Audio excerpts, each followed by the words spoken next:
قصة مرعبة من قلب الهرم. شقة كل اللي دخلها عمره ما خرج زي ما دخل.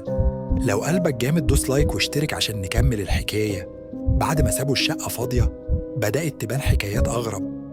الجيران كانوا بيحلفوا إنهم بالليل بيسمعوا أصوات خطوات طالعة من الشقة، كأن في حد ماشي فوق السقف، مع إن الشقة مقفولة بالجنزير. البواب نفسه قال إنه ساعات بيلاقي لمبة في الصالة منورة، ولما يطلع يطفيها يلاقي الباب لسه مقفول. في سنة 2005 صاحب العمارة قرر يأجر الشقة لأي سعر بدل ما تفضل مقفولة. جابها لواحد تاجر خردة اسمه سعيد. سعيد كان راجل جريء وما بيخافش بسهولة، وكان شايف إن كلام الأشباح ده خرافات. أول أسبوع كان عادي، لكنه بدأ يلاحظ حاجات غريبة.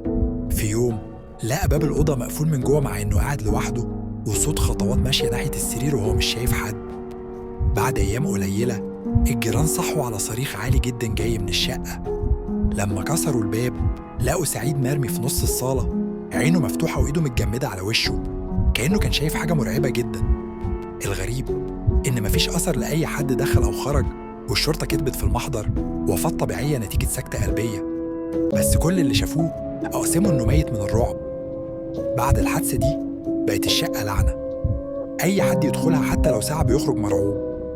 في راجل سمسار قال إنه وهو بيوريها لزبون شاف كتابات غريبة بالدم على الحيطة بتقول ارجع ورا. ولما رجعوا بعدها بساعات مفيش أي أثر للكلام.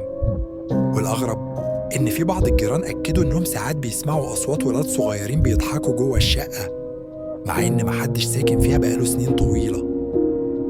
لحد النهاردة الشقة مقفولة، وكل اللي يعدي من جنبها يحس ببرودة غريبة وريحة عفن، كأنها مش جزء من العمارة.